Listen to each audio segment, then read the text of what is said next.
देखिए part B से शुरू किया है। पार्ट बी आज तुम्हें बता दे रहे हैं। पार्ट बी है physical optics and laser. Part A है इलेक्ट्रोमैग्नेटिक फील्ड। तो जो आपको हमने बुक डाला ना ग्रुप में सिलेबस, उसमें आप देखिएगा डिप्लोमा इन साइंस वाले में आपका पार्ट ए है इलेक्ट्रोमैग्नेटिक फील्ड थर्ड सेमेस्टर और दूसरा है physical optics and laser.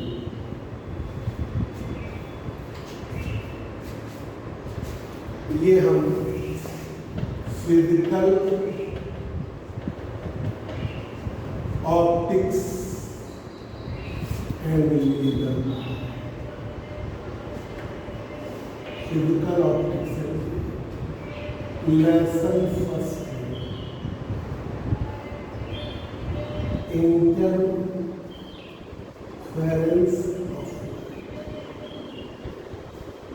Lesson first है interference of light.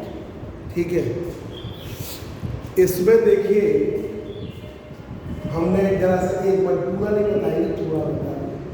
Superposition principle, superposition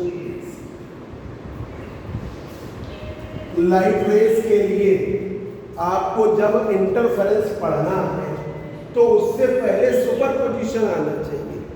syllabus में जो आपका देखोगे पढ़ोगे तो उसमें लिखा है कंडीशन ऑफ इंटरफेरेंस, तो वो शुरुआत तो कंडीशन ऑफ इंटरफेरेंस से की जाएगी। ठीक है, पर सुपरपोजिशन प्रिंसिपल और इंटरफेरेंस पढ़े बिना कैसे आप आगे बढ़ पाओगे। तो ये दोनों कॉन्सेप्ट्स बहुत इंपॉर्टेंट रहे, हमेशा बीएससी में आते हैं। देखिए एक S1 सोर्स लिया, एक S2 सोर्स लिया, इससे लाइट बीम प्रोड्यूस हुई, Y1 बराबर A1 साइन ओमेगा, इससे लाइट बीम प्रोड्यूस हुई Y2 बराबर A2 sine omega t plus, A2 sine omega t plus 5।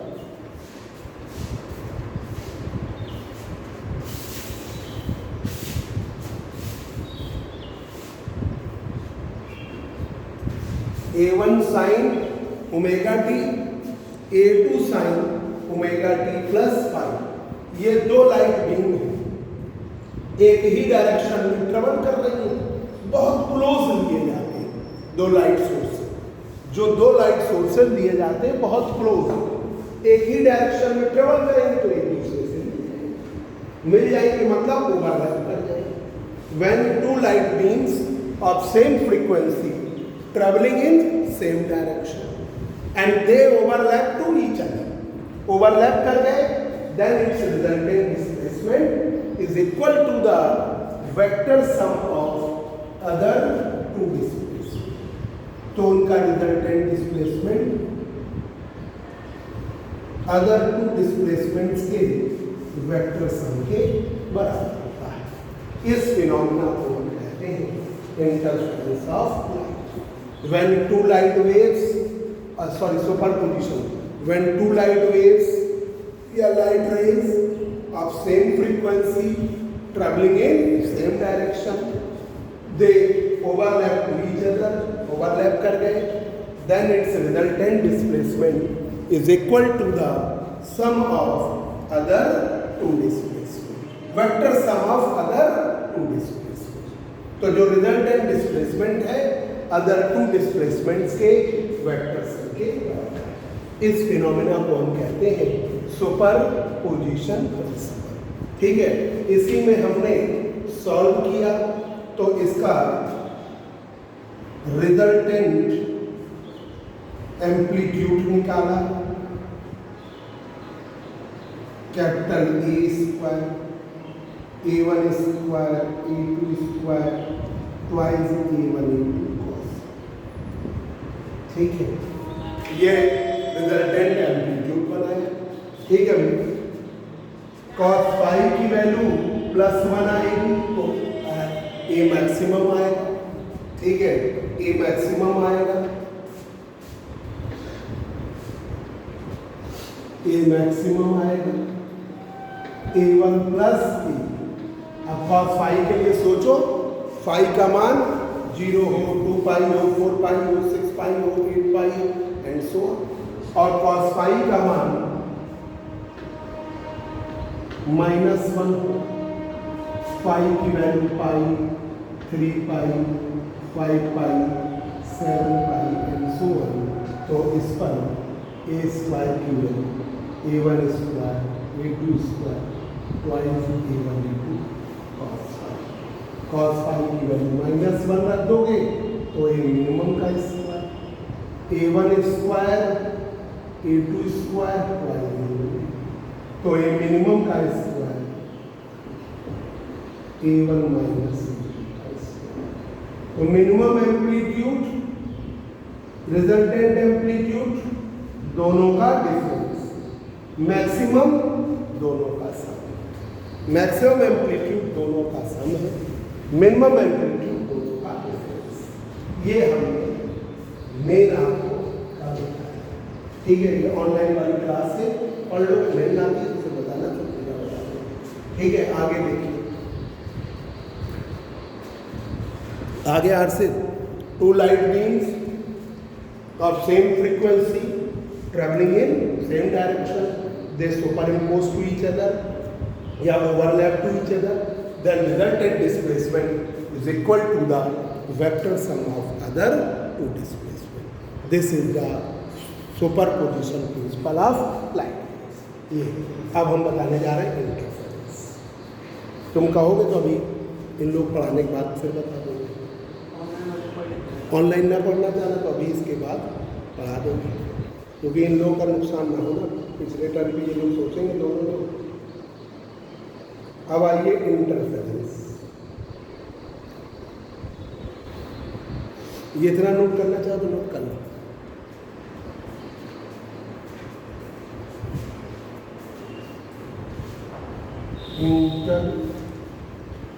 Interference of light, interference of light, ठीक है। ये है लाइट के लिए हिंदी मीडियम वाले अध्यारोपण का सिद्धांत। अब है व्यतिकरण का सिद्धांत, इंटरफेरेंस ऑफ लाइट, प्रकाश तरंगों का व्यतिकरण, हिंदी में ये देखिए जरा। When 2 light waves of same frequency, when 2 light waves of same frequency, 2 light wave है समान आवृत्ति की, सेम फ्रीक्वेंसी की, same frequency, travelling in same direction, same direction में, traveling in same direction. When 2 light waves of same frequency traveling in same direction, 2 light waves हैं same frequency की, same direction में travel कर रही है, and superimpose to each other, superimpose to each other, superimpose करना, अध्यारोपण करना, तो resultant displacement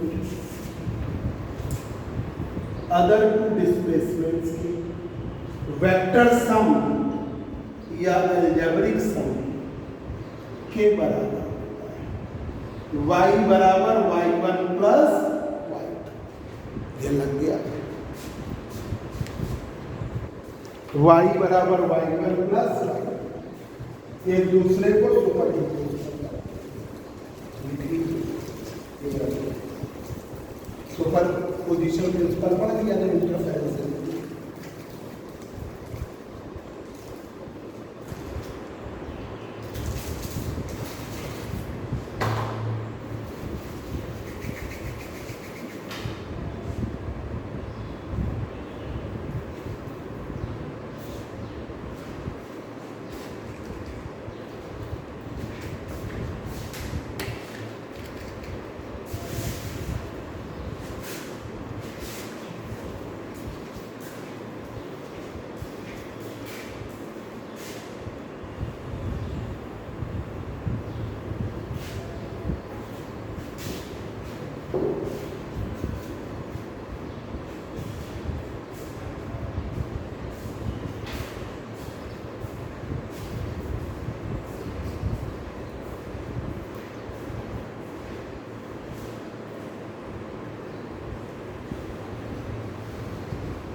when two light waves of same frequency traveling in same direction में ट्रेवल कर जाती है and superimpose to each other और superimpose कर जाती है, तो उनका रिजल्टेंट डिस्प्लेसमेंट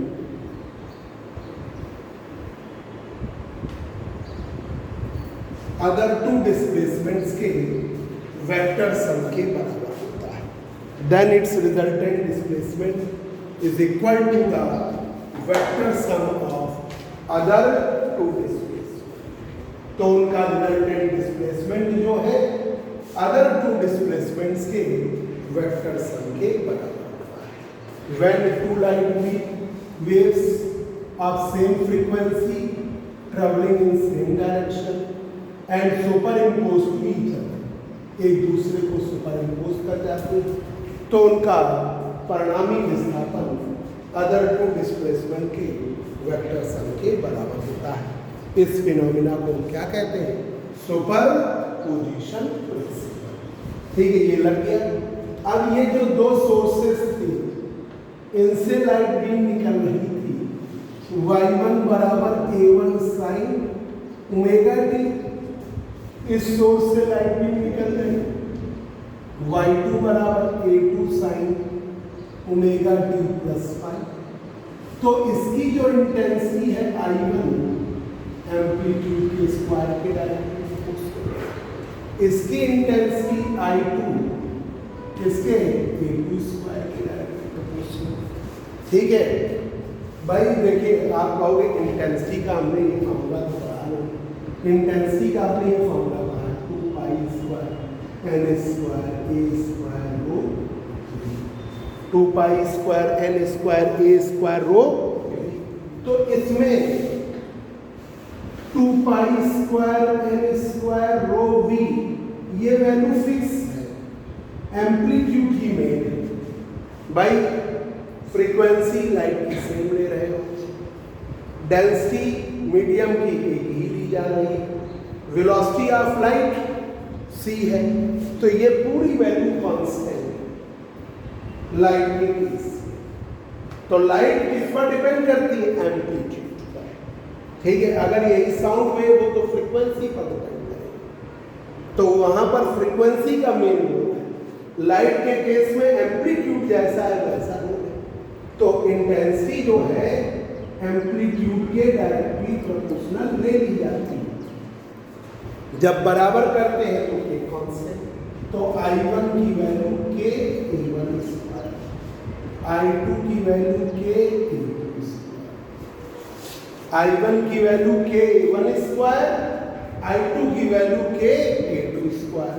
तो जो इंटेंसिटी है एम्पलीट्यूड के स्क्वायर के डायरेक्टली प्रोपोर्शनल, जब बराबर करेंगे तो के आएगा, के proportional constant.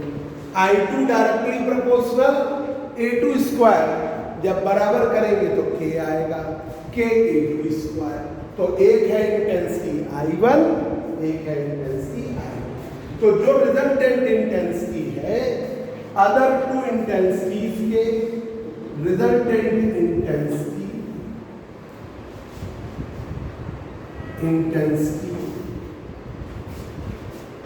does not equal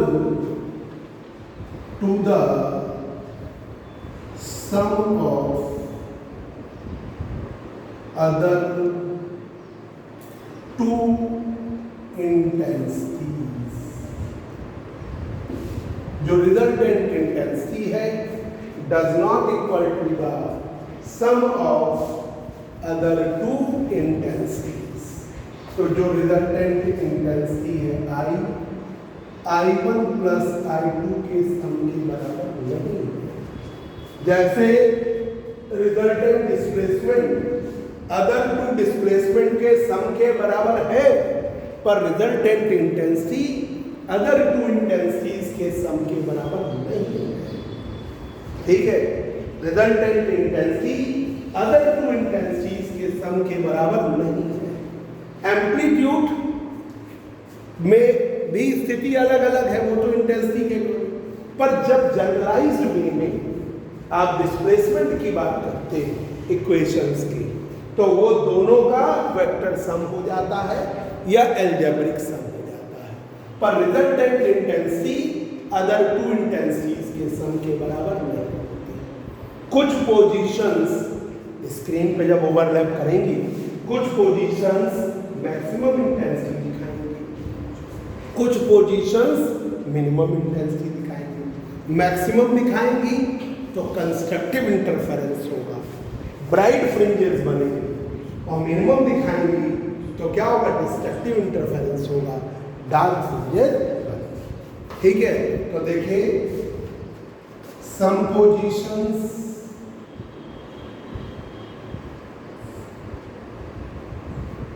represent maximum intensity, some positions represent maximum intensity, कुछ positions क्या दर्शाएंगे, maximum intensity, some positions represent maximum intensity, and some other positions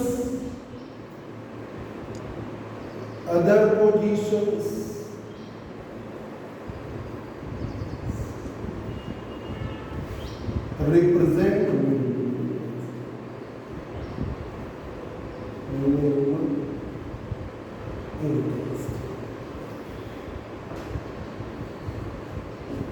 कुछ पोजीशन दर्शाती है अधिकतम तीव्रता मैक्सिमम इंटेंसिटी, और कुछ पोजीशन रिप्रेजेंट करती है मिनिमम इंटेंसिटी। इस फिनोमेना को क्या कहते हैं, interference of light. Such type of phenomena of light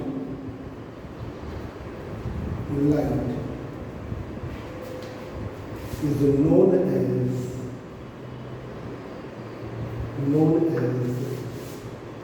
interference।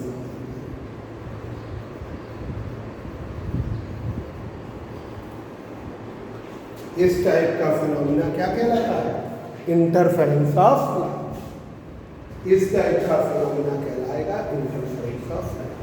Some positions represent maximum intensity and some other position represent minimum intensity. Such type of phenomena of light is known as interference। देखिए ऐसा होता है, इसलिए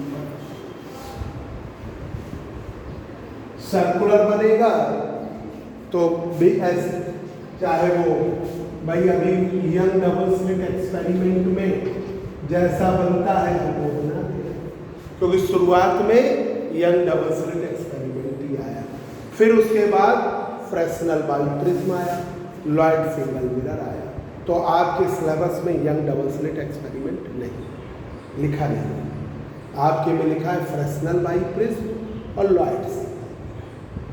ठीक है, बता देंगे Fresnel young double slit तो यूज होता है, उसका वो नहीं करता, समझ नहीं ना वैसे।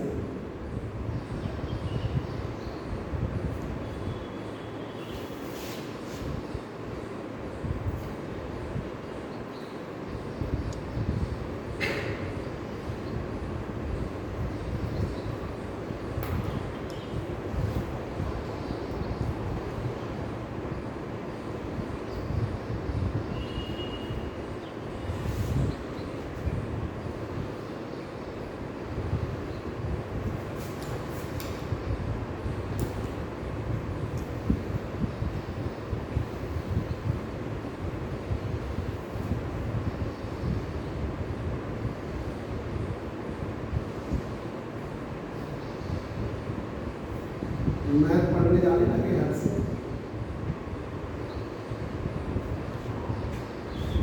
मैथ पढ़ने जाने लगे।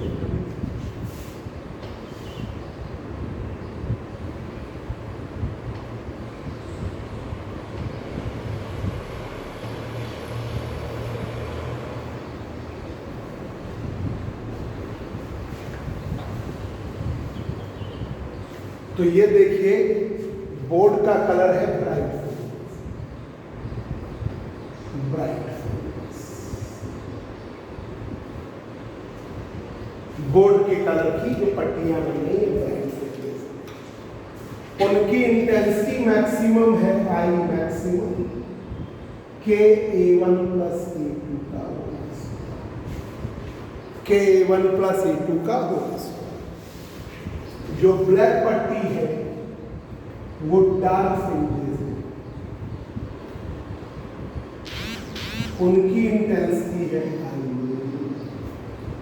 के A1 माइनस, ये मिनिमम इंटेंसिटी। तो ये मिनिमम इंटेंसिटी और ये है इंटरफेरेंस पैटर्न।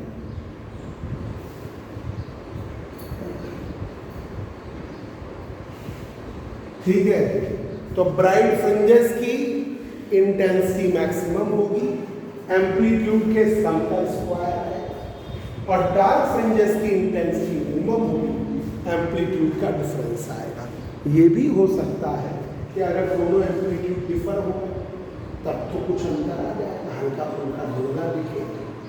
अगर दोनों एम्पलीट्यूड बराबर हो गए तो बिल्कुल डार्कनेस आ जाएगी। ठीक है, तो आपको डार्क प्रॉपर मतलब जीरो इंटेंसिटी वाली डार्क पट्टी दिखेगी, और हमारा प्रयास यही है कि ब्लैक इसकी इंटेंसिटी जीरो ही हो जाए और इसकी इंटेंसिटी बराबर हो जाएंगे तो 2a हो जाएगा, 2a का स्क्वायर 4a स्क्वायर हो जाएगा।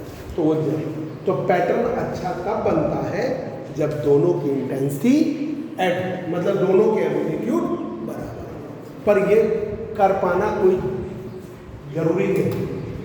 कोई भी कितना भी experiment young double slit experiment में 2 स्लिट बनाते हैं, बिल्कुल बराबर साइज की बना रहे हैं, एक ही तरीके की बना रहे हैं, फिर भी अंतर हो जाता है। अब स्लिट ऐसे बने है ना, तो लाइट निकालने में कुछ न कुछ अंतर आ जाता है।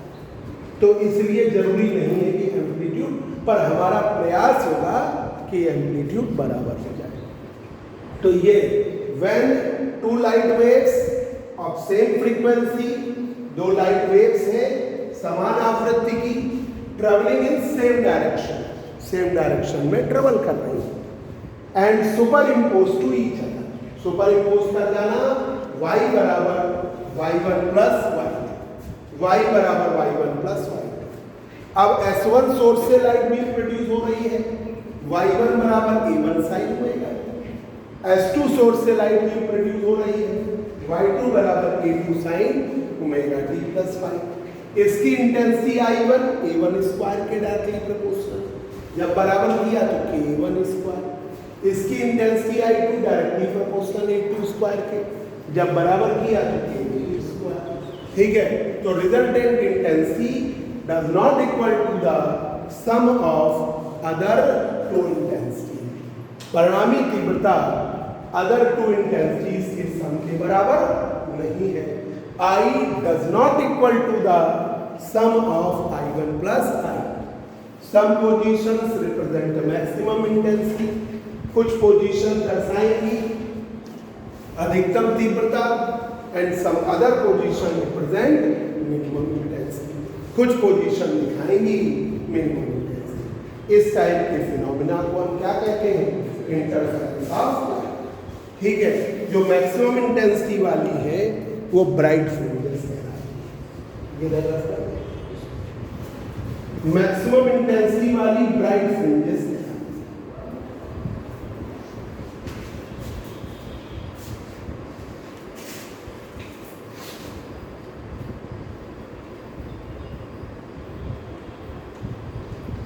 Maximum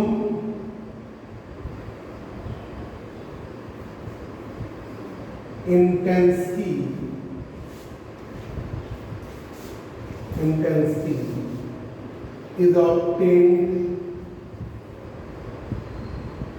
due to constructive interference. Maximum intensity is obtained due to constructive interference. Maximum intensity obtained हो रही है constructive interference के कारण. Maximum intensity is obtained due to constructive interference. ठीक है, are known as bright.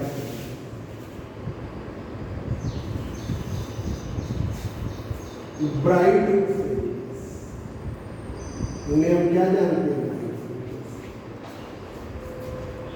Minimum intensity obtained, minimum intensity obtained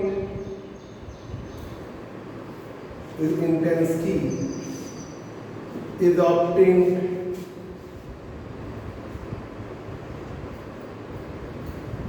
due to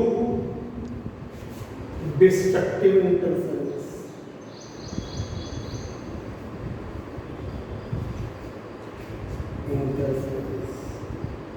Due to destructive interference. Minimum intensity is obtained due to destructive interference. Are known as dark fringes.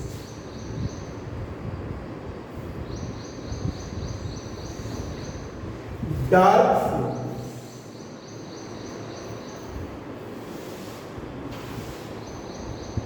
are known as dark fringes. उन्हें हम क्या कहते हैं? dark fringes.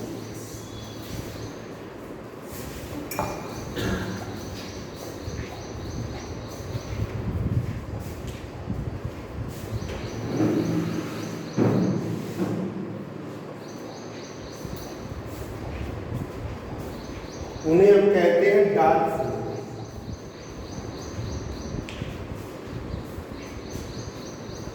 तो minimum intensity मिलती है dark fringes के कारण, मैक्सिमम इंटेंसिटी मिलती है ब्राइट फ्रिंजेस के कारण. ठीक है, मैक्सिमम इंटेंसिटी कंस्ट्रक्टिव इंटरफेरेंस के कारण मिल रही है, उन्हें हम क्या कहते हैं? Bright fringes.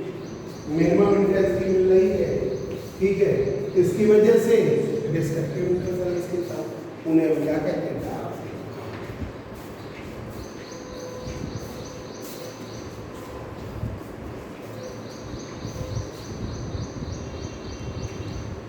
हेलो, हाँ आज जाओगे?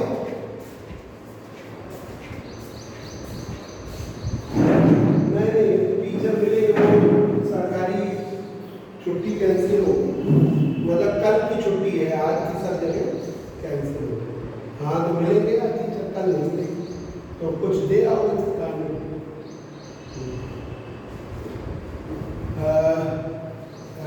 वही AVM DG और BAV जितना बैग में आ जाए, युग का बैग लिए. कितने बजे आओगे? तो मुसीदार के भाई में आज 10-10:15 तक पहुंच जाओगे ना? ठीक ठीक.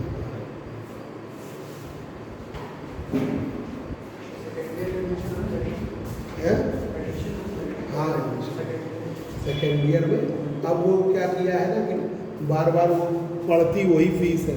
जैसे 3-3 हज़ार करके 2 बार सेमेस्टर जमा कराया, फिर 650 रुपये यूनिवर्सिटी बढ़ा दिया 750 रुपये. तो इस बार पूरे एक बार ही जमा हो जानी चाहिए, जो यूनिवर्सिटी बढ़ाए 7,000 रुपये दोनों सेमेस्टर. पिछले बार भी लगभग इतनी न, पर वो एक साथ पार्ट में नहीं था. मैनेजर साहब ने कहा कि वो एक साथ जमा हो. फिर उसमें कई बच्चे ऐसे थे ना जो फर्स्ट सेमेस्टर में एडमिशन लिए, सेकेंड सेमेस्टर से बाहर था, तो इसका नुकसान हो गया. तो वहाँ से सख्ती हो गई, तो दोनों सेमेस्टर की एक साथ ही फीस जमा हो गई. सब ने कर दिया है. PPN में 4800 फीस जमा हो रही है, 200 रुपये का फॉर्म, 5,000 रुपये PPN जमा हो गई.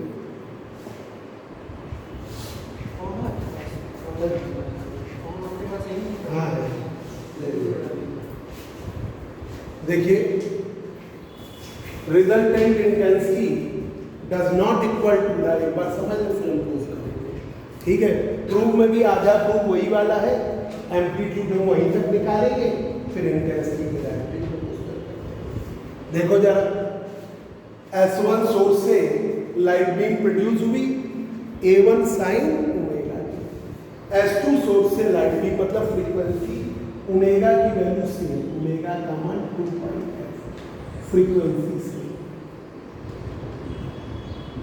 एंगुलर फ्रीक्वेंसी दोनों की सेम। तो एंगुलर फ्रीक्वेंसी सेम तो तभी हो सकती है जब फ्रीक्वेंसी सेम। ठीक है, तो when two light beams of same frequency travelling in same direction, opposite direction का भी आएगा, न्यूटन से एक्सपेरिमेंट कि एक लाइट बीम ऐसे चल रही हो, एक ऐसे ओवरलैप करेगी, पर अभी आपको same direction, travelling in same direction, they superimpose to each other, एक दूसरे को सुपर इम्पोज कर जाते हैं, तो उनका resultant displacement other two displacement के वेक्टर सम के बराबर होता है। तो उनका परिणामी विस्थापन अदर टू डिस्प्लेसमेंट्स के वेक्टर सम के बराबर होता है। मान दो लाइट बीम है, एक ही डायरेक्शन में ट्रेवल कर रही है, एक दूसरे को ओवरलैप कर रही है। अब जब ओवरलैप करें तो उसमें क्या होगा, कभी एम्पलीट्यूड ऐड होगा, कभी एम्पलीट्यूड सब्सट्रैक्ट होगा। अब वो रेगुलर वे में कि एम्पलीट्यूड ऐड हो फिर सब्सट्रैक्ट हो, फिर ऐड हो फिर सब्सट्रैक्ट हो। अगर ये रेगुलर वे में चलेगा तो पैटर्न को प्रॉपर देखेगा, पता चला कहीं जुड़ जाए कहीं घट जाए तो वो डिस्टर्ब, तो फिर वो प्रॉपर पैटर्न नहीं मिल पाएगा। तो आपकी दो लाइट बीम एक ही डायरेक्शन में ट्रेवल कर रही है, एक दूसरे को ओवरलैप कर जाती है, तो उनका resultant displacement other two displacement के वेक्टर सम के बराबर होगा। ठीक है, तो ये देखिए, when two light beams of same frequency travelling in same direction they overlap to each other, overlap कर गई, y बराबर y1 प्लस y2। अब इसकी इंटेंसिटी है I1, इसकी इंटेंसिटी है I2, तो resultant intensity other two intensities के सम के बराबर नहीं है। Resultant intensity does not equal to the sum of other intensities. Some positions represent maximum intensity, कुछ पोजीशंस क्या दर्शाते हैं, maximum intensity, and some other positions represent minimum intensity, कुछ पोजीशंस दर्शाते हैं minimum intensity. Such type of phenomena of light is known as interference of light। इस type का phenomena क्या कहलाता है, इंटरफेरेंस। मैक्सिमम इंटेंसिटी मिलती है कंस्ट्रक्टिव इंटरफेरेंस के कारण, उन्हें हम क्या कहते हैं, ब्राइट रेडिएशन, और मिनिमम इंटेंसिटी मिलती है डिस्ट्रक्टिव इंटरफेरेंस के कारण, उन्हें हम क्या कहते हैं, डार्क रेडिएशन। अब देखिए, हेडिंग डालिए mathematical analysis.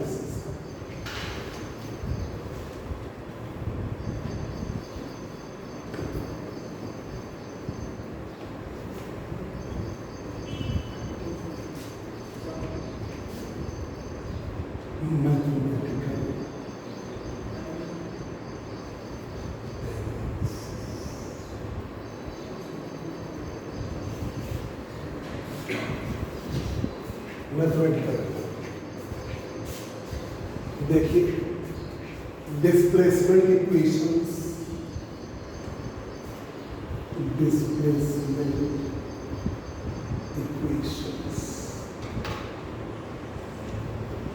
Of light waves,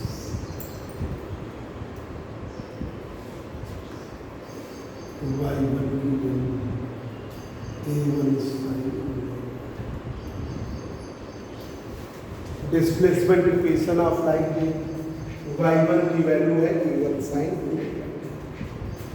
y2 की वैल्यू है A2 sine omega t plus, A2 sine omega t plus A1 A2 amplitude से। वही प्रूफ है, आधा प्रूफ वही है, are the amplitudes while phi is the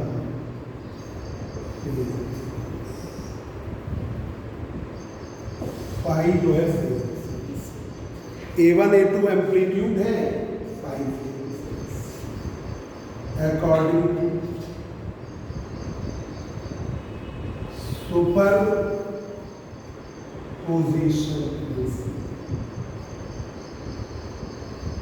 super position principle क्या है? y बराबर y प्लस, आपको ये तो दिखाना ही पड़ेगा। अब वो मानने वाला टर्म इन लोगों को समझ नहीं आया, इसलिए बता दे रहे हैं, ठीक है। बाकी अलग एम्पलीट्यूड तक का y1 की वैल्यू है A1 साइन, y2 की वैल्यू है A2 साइन ओमेगा t, ठीक है। A1 sine omega, A2 sine omega cos omega T,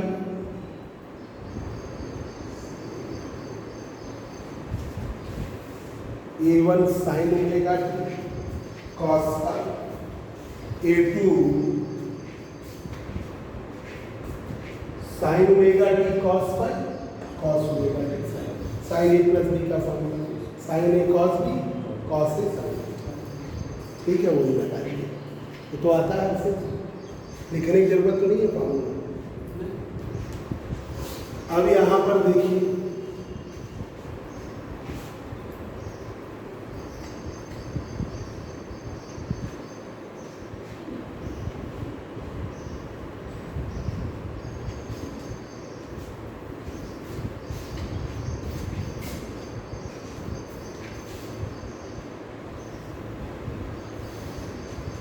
तो y बराबर A1 sine omega, A2 sine omega cos phi, A2 cos omega,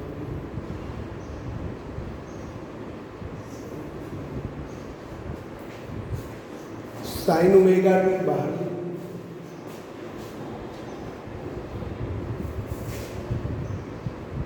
A1 plus, ठीक है। A2 sine phi,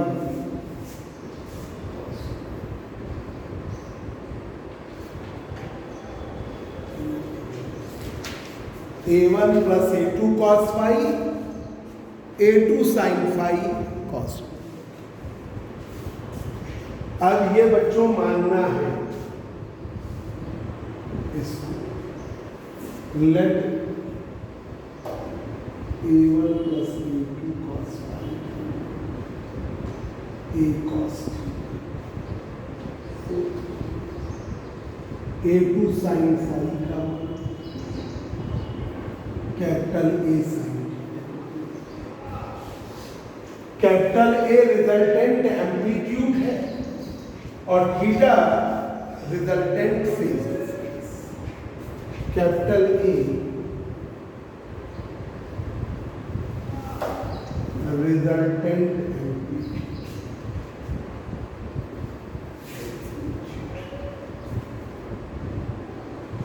theta resultant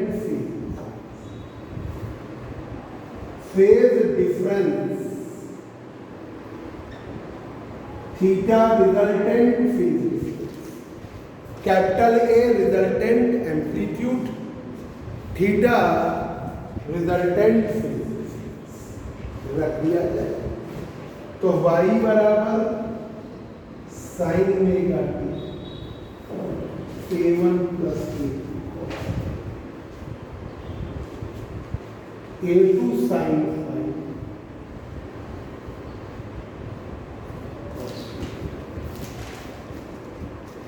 तो y बराबर sine omega capital A cos, capital A sine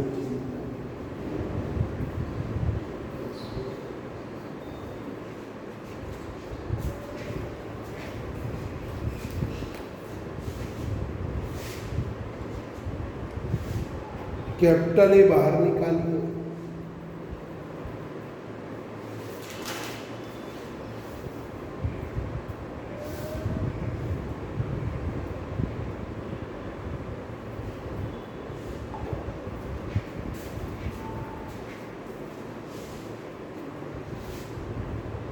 capital A बाहर निकालिए, sine omega cos theta,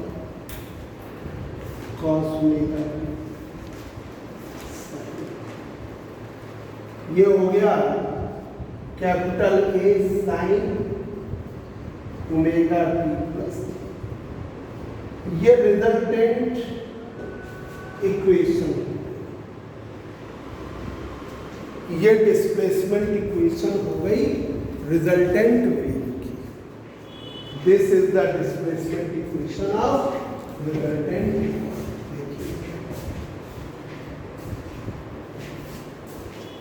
आराम से note करना है।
तो देखिए आपकी डिस्प्लेसमेंट इक्वेशन y1 बराबर a1 sine omega t, y2 की value a2 sine omega t plus phi आता है उसमें तो कुछ ऐसे रिजल्ट से कैसे a1 a2 एम्पलीट्यूड्स है, phi phase difference according to superposition principle, y बराबर y1 प्लस y1 की value a1 sine omega t, y2 की value a2 sine omega t plus a1 sine omega t, a2 sine omega t cos phi cos omega t sine phi, a1 sine omega t, a2 sine omega t cos phi, a2 cos omega t sine phi. तो sine omega t बाहर हो गया, a1 plus a2 cos phi, a sine phi cos omega t, a1 plus a2 cos phi को मान लिया a cos theta, a2 sine phi को मान लिया a sine theta, a resultant amplitude, theta resultant phase difference है।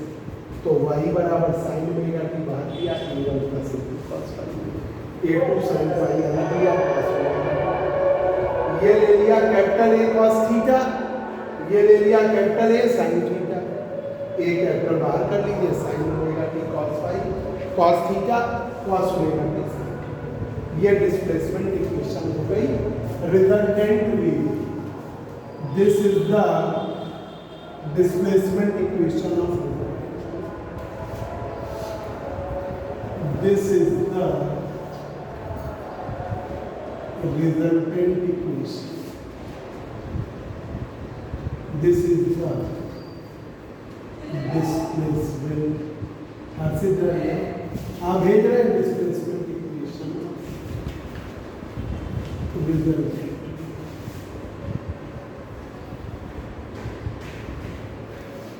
ये displacement equation resultant. This is the displacement equation of resultant wave. ये displacement equation है resultant। तो ये क्लियर हुआ कि सुपर इम्पोज करने के बाद कि ये इक्वेशन है।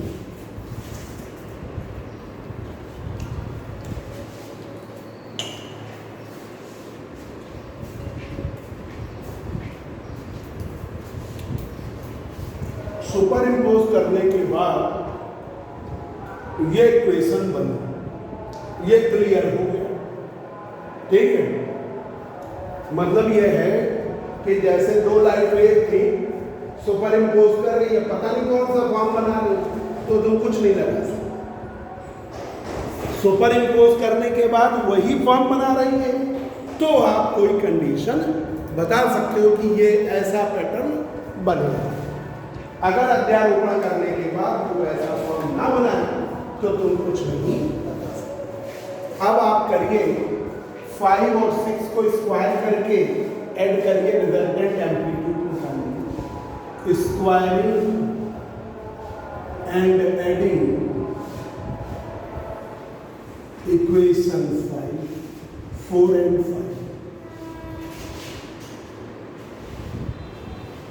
4 और 5 को स्क्वायर करिए और ऐड करिए। a1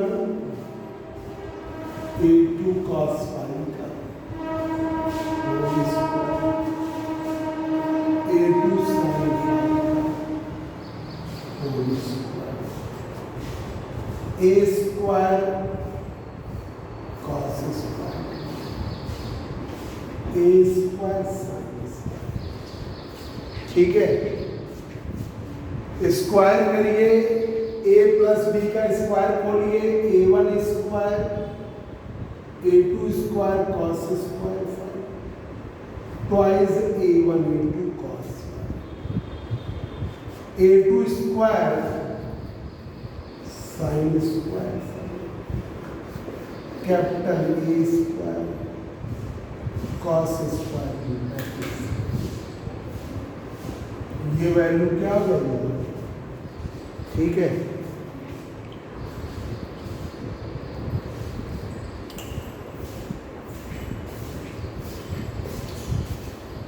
ये 1 हो जाएगा।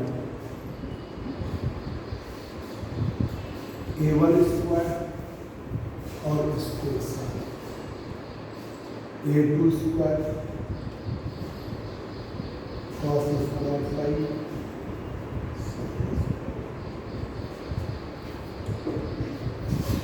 twice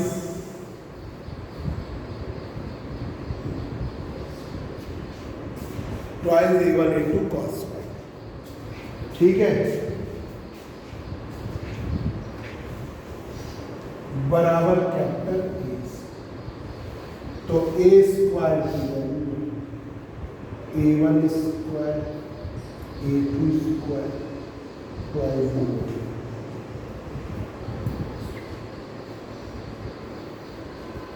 ये रिजल्टेंट एम्पलीट्यूड,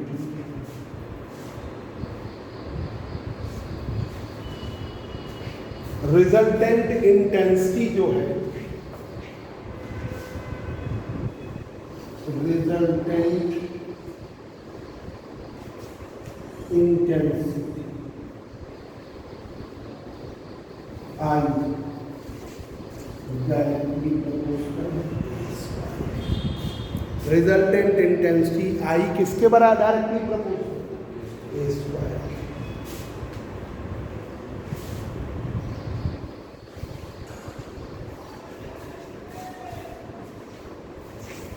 जब बराबर करो तो के स्क्वायर, जब बराबर करोगे तो के स्क्वायर,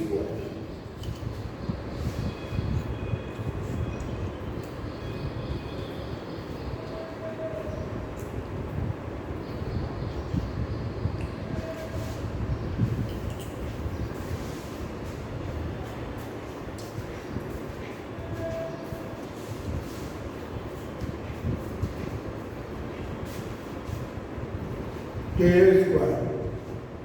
तो आई बराबर ए स्क्वायर की value a1 square a2 square twice a1 cos।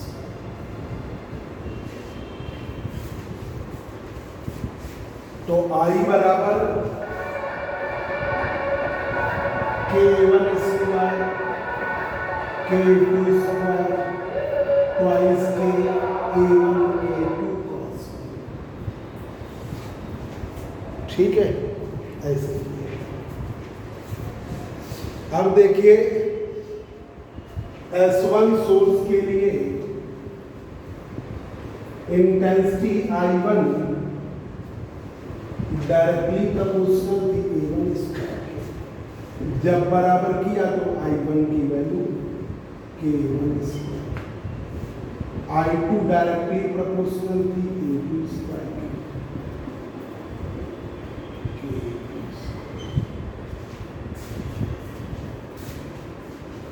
ठीक है,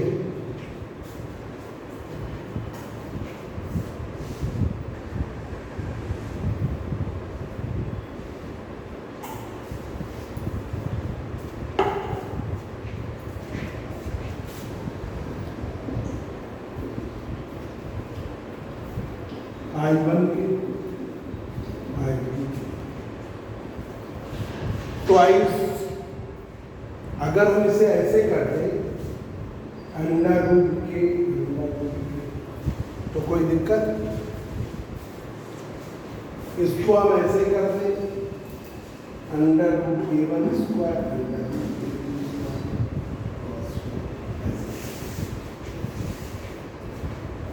ठीक है, तो I बराबर I1 अंडर रूट के अंडर रूट के।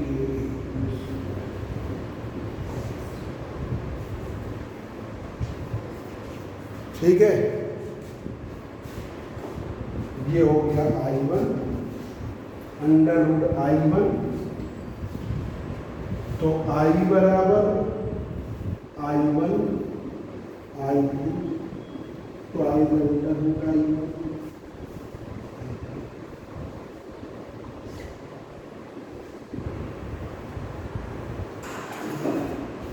Under root I1 under root I2 ये रिलेशन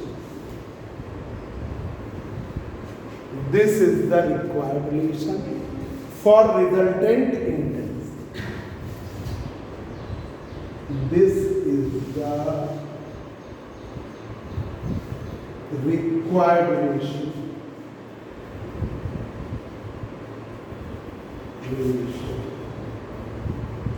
for resultant intensity.